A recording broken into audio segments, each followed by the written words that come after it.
So I just tried out 10 brand new games for the PlayStation 5 that I've never played before. These are all PlayStation 5 games and they're all sort of different games. We've got a mix between some like horror stuff, and then we have like a mix between some sandbox stuff as well, like Riders Republic.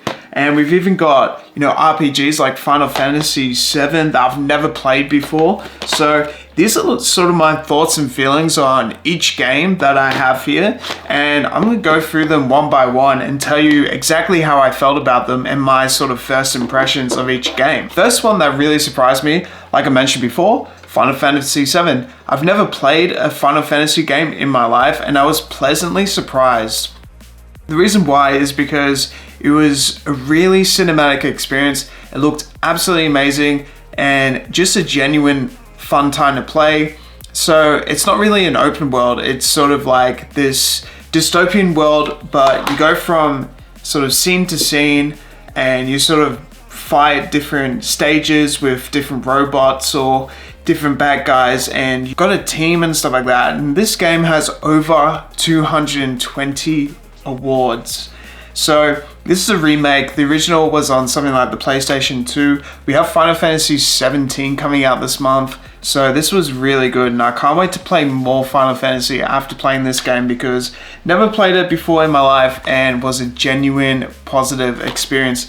I love like the intro, the storyline, like really blown away by some of these graphics I saw in this game. So if you haven't actually played this game yet, it's a worthwhile pick up. I picked this up pre-owned and it was a really good price and definitely a worthwhile pick up. I'm definitely going to play this a lot more. Next game is Riders Republic. So this is made by Ubisoft. So this is sort of a sandbox game where you can sort of ride around either on, you know, you can do a bike or you can do a snowboard, stuff like that. And it's a lot of fun. You can go downhill, you can sort of play your own way. A lot of fun. You can have online modes and all sorts. So it was a lot of fun. Graphically, actually really good for the PlayStation 5. Definitely worthwhile pick up if you want just sort of a fun, easy sandbox game where you can just ride around, do whatever you like.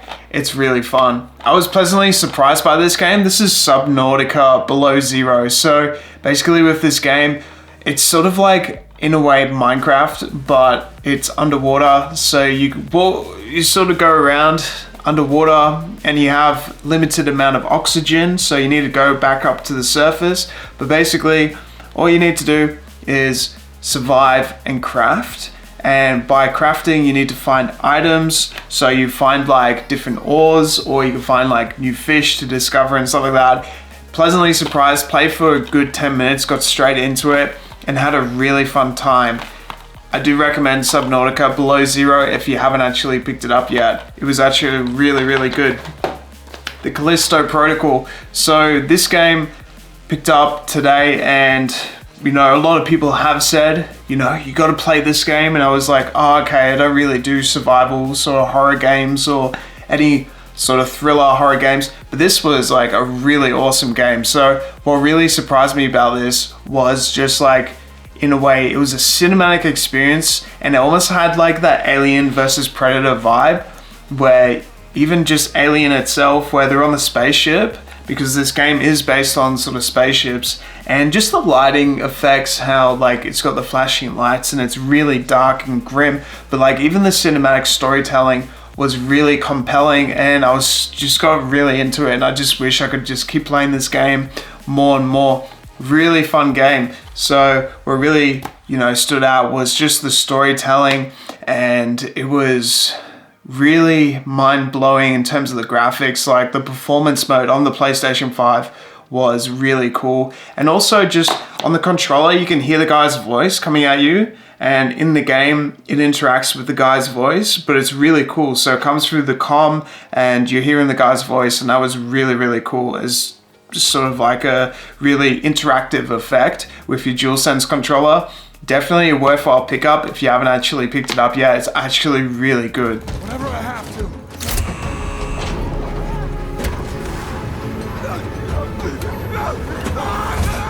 What are you doing? No! Shit! Warning. Explosive pressure cargo bay. Just hold on! I'm on my way!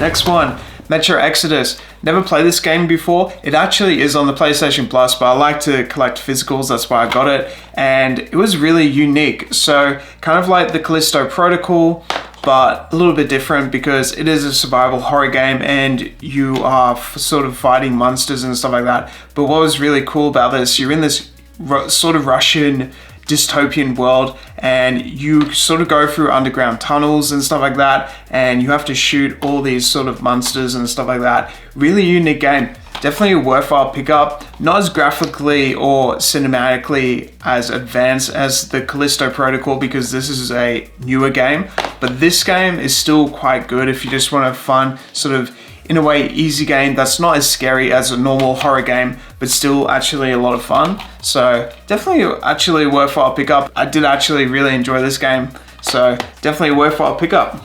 Evil West. So it's like a cowboy game, but you're in like this sort of weird red infested world.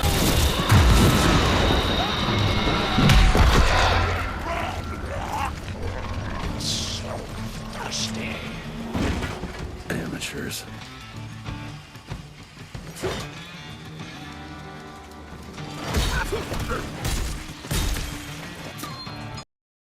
The combat was sick though, like it was like almost like God of War, and I really enjoyed the combat because of that. And that was mainly the thing. And it's just like stage to stage like Final Fantasy, but it was graphically really good, and I've actually really wanted to play this for a very long time, and it was actually a lot of fun. So you basically go from stage to stage.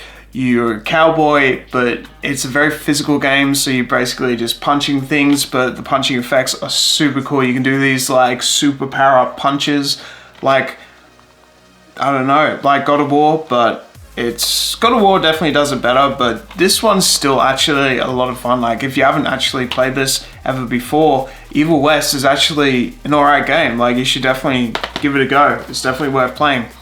Dying Light 2. So this one's like a survival horror game where you're running away from zombies, and it was interesting. It was a lot of fun. You're also doing a lot of looting and a lot of just picking up items along the way. You're just in a post-apocalyptic world, and you're basically just running from zombies, and you're just, you know, collecting items along the way. I think there's like colonies and stuff like that, and you go through different stages. This has over 80 awards and nominations. It was an okay game. Like when I played it, it was alright. I genuinely had a lot of fun. Redout 2. So this one I collected because I like Wipeout, and this one sort of reminded me of the Wipeout sort of game from the PlayStation 4. So I got this for a really fast-paced sort of, you know, arcadey style racing game, and yeah, it was actually a lot of fun to try out, and I definitely had a bit of fun with it. It was hard because I couldn't drive in a straight line. It kept hitting the edges. Get it started. Alright, I actually don't know how to play this, so let's see if it's actually easy to understand. Okay, so R2 pretty much should just go. Okay. Oh, this is quite cool, man. Oi! Whoops. Right, we gotta be like, have our wits about us when we're, oh! Super speed, man. This is pretty fun. But apart from that, it was okay. Like you got online multiplayer modes, you've got arcade racing, and you've even got like a career mode in here. I don't know how, but they have that in there, and it's a lot of fun. It's good.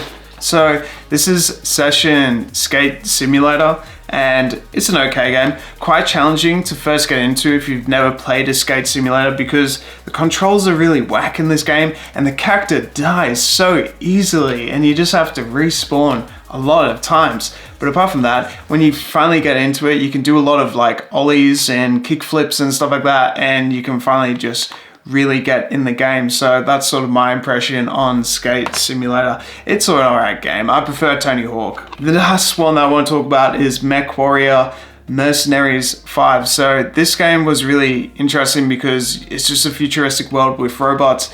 The tutorial is quite difficult, but when you actually get into the game, it was like kind of a lot of fun. It was an alright game. You're in a robot world, and you're a robot kind of like Pacific Rim, and you're just like fighting things. It's an okay game. The top games from this list was definitely Final Fantasy VII, must have, definitely pick up that game.